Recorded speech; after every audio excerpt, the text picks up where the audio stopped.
চাঁদাবাজি তো ওই 5 তারিখের পরের থেকেই সব শেষ। ফিটনেস তোমার ওকে না থাকলে তুমি গাড়ি চালাবা না। বিআরটিএর লাইসেন্স যাদের নাই তারা যে আপনার হচ্ছে ফিটনেসবিহীন গাড়িগুলোই চালায়। সন্ত্রাস, চাঁদাবাজ, দখলমুক্ত সমাজ গড়াই ছিল জুলাই আগস্টের মূল হাতিয়ার।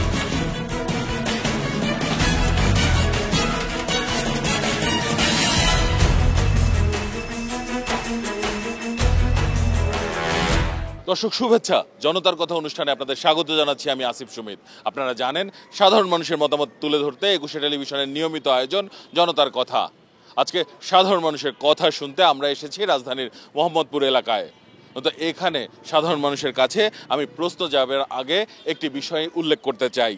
গণ অধিকার পরিষদের সভাপতি নুরুল হক নুরু মন্তব্য করেছেন যে জুলাই আন্দোলনের সময় প্রাণ দিয়ে এই দেশ থেকে দখলদারকে বিদায় করা হয়েছে, মূলত তারপরেও দখল আর চাঁদাবাজি চলছে। কারা করছে এটি? নুরুল হক নুরুর এই প্রশ্ন আমরা সাধারণ মানুষের উদ্দেশ্যে ছেড়ে দিতে চাই। তারা কি মনে করেন কারা করছে? দেখুন, বর্তমানে যারা ক্ষমতায় আছে, এখন তো অন্য কোনো দল ক্ষমতায় নাই, এখন যারা ক্ষমতা আছে এটার দায়িত্ব তাদেরই, এবং তারাই খুঁজে বের করতে হবে তাদেরই যে চাঁদাবাজি কারা করছে। টাউন হল বাজারে শান্তিশিষ্টভাবে সবাই ব্যবসা করতে পারতেছে, এখানে কোনো চাঁদাবাজি হয় না। কারণ নাম ধরে বলতে পারতো যে অমুক চাঁদাবাজি করছে, সবচেয়ে মনে আমার মনে হয় প্রশাসন ধরতে একটা সুবিধা হইতো। কিন্তু আমরা কার কথা বলবো? আমরা সাধারণ যারা মার্কেট দোকানদার, আমরা ব্যবসা করি, আমরা কাগজ চাঁদাবাজি দেখি না এই পর্যন্ত। চাঁদা করতে আমরা কাগজ চাঁদা দিও না, চাঁদাবাজি দেখিও না। সন্ত্রাস, চাঁদাবাজ, দখলমুক্ত সমাজ গড়াই ছিল জুলাই আগস্টের মূল হাতিয়ার। আর এই সন্ত্রাস, চাঁদাবাজ, দখলবাজি যারা করে তারা দেশ ও জাতির শত্রু। প্রশাসন আসছে এটার ধরুক, যারা চাঁদাবাজি করতেছে এই এলাকায়, আমরা চাই চাঁদাবাজের বিচার হোক এই দেশে। আমাদের এই এলাকার ভিতরে এখন বর্তমানে খুবই ঠান্ডা, খুবই নীরব, মানে খুবই ভালোভাবে চলতেছে, আল্লাহর মধ্যে কোনো সমস্যা হয় না।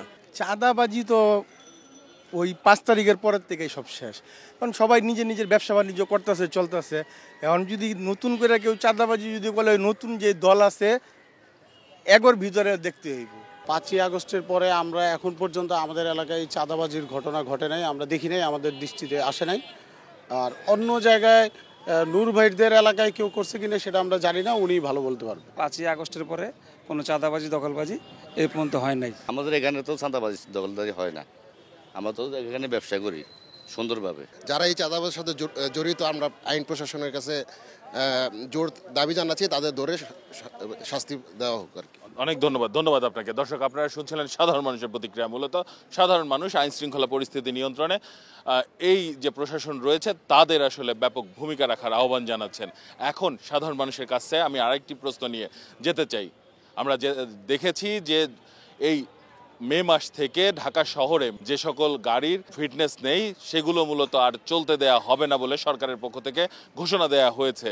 এরপরেও এই পরিবহন মালিকদের সদিচ্ছা তেমন একটা দেখা যাচ্ছে না। সাধারণ মানুষ এই বিষয়ে কি মনে করেন জেনে নেব তাদের কাছ থেকে। 40% ফিটনেস আছে আর 60%ই ফিটনেসবিহীন তারা।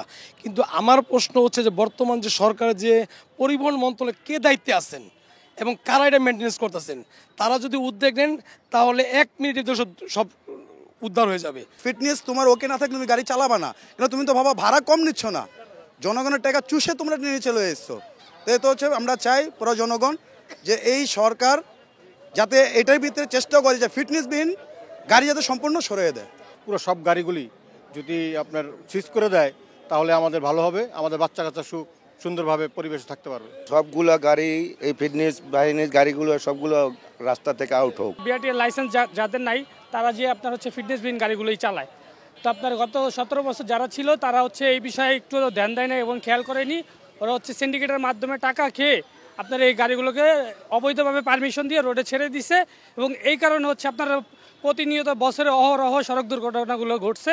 বর্তমান সরকার যে উদ্যোগ দিচ্ছে তার উদ্যোগের সাথে আমরা একমত পোষণ করছি। আমরা চাই অতি দ্রুত ফিটনেসবিহীন গাড়িগুলো উচ্ছেদ করা হোক। অবৈধ সিএনজি অ্যাভেলেবেল চলতেছে, এগুলো টোটালি বন্ধ করা উচিত। ফিটনেসবিহীন গাড়ি যা আছে সব জব্দ করে বন্ধ করে দেওয়া উচিত। যেগুলো একমাত্র ফিটনেস ক্লিয়ার আছে এই গাড়িগুলোই রাস্তায় চলা উচিত। ফিটনেসবিহীন গাড়িগুলো রাস্তা থেকে উঠে পালাইলে আমাদের জনগণের জন্য অনেক ভালো। যে ফিটনেসবিহীন গাড়িগুলো চলে এগুলা বিভিন্ন জায়গায় দেখেন দুর্ঘটনার শিকার হয়, অ্যাক্সিডেন্টগুলো কিভাবে হয়। একটু ফিটনেসবিহীন গাড়ি আমাদের সবারই যুক্তি জনতার দাবি যে ফিটনেসবিহীন কোনো গাড়ি রোডে চলতে পারবে না। অনেক ধন্যবাদ আপনাকে। দর্শক, আপনারা শুনছিলেন সাধারণ মানুষের প্রতিক্রিয়া। সাধারণ মানুষ কিন্তু তাদের ভাবনাগুলো অসাধারণ, তাদের বিশ্লেষণ অনেক সূক্ষ্ম। দর্শক, জনতার কথা দেখতে প্রতি শনি, রবি, মঙ্গল এবং বুধবার চোখ রাখুন একুশে টেলিভিশনে। সঙ্গে থাকবো আমি আসিফ সুমিত।